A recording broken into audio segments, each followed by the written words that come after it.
ኦርቶዶክስ በመሆናችን የአንገትሽን ሐብል በትሺ፣ የአንገትሽን ክር በትሺ። እኔ ክሬን አልበትስም። የ9 ወር ጽንስ ሆድሽ ውስጥ ያለው ቀድጄ አወጣለሁ ካለዛ አላህ አክበር ብለው እኔንም መተው ካሉኝ ገለዋን አርገው የ9 ወር እኔ ነፍሰ ጡር ነኝ፣ አትግደሉኝ፣ የምትፈልጉትን ነገር ውሰዱ። ገንዘብ ሰጠው። እኔ ከአቅሜ በላይ ሆነ።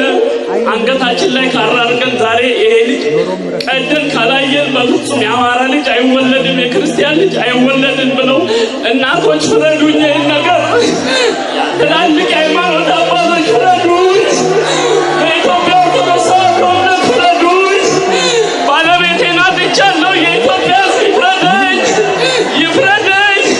ኦርቶዶክስ በመሆኗ የ9 ወር ጽንስ ሆዷ ይዛ ገለዋን አርገዋት አንገቷ ላይ ካራ አርገው ቅደድና ልይ ክርስቲያን አይወለድም እያሉ እናቶች ፍረዱኝ።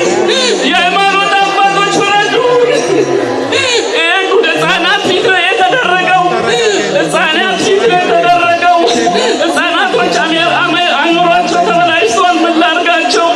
የሉ ሰዳቸው። ሌሊት አይተኙም፣ ቀን አይተኙም። እናንተ ፍረዱኝ።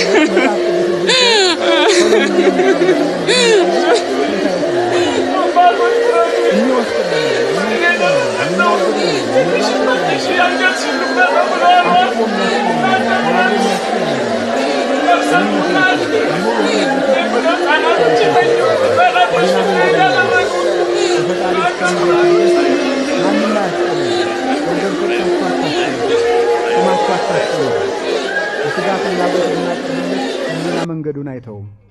ምክንያቱም የሰው ልጅ መዳረሻው እግዚአብሔር ነው።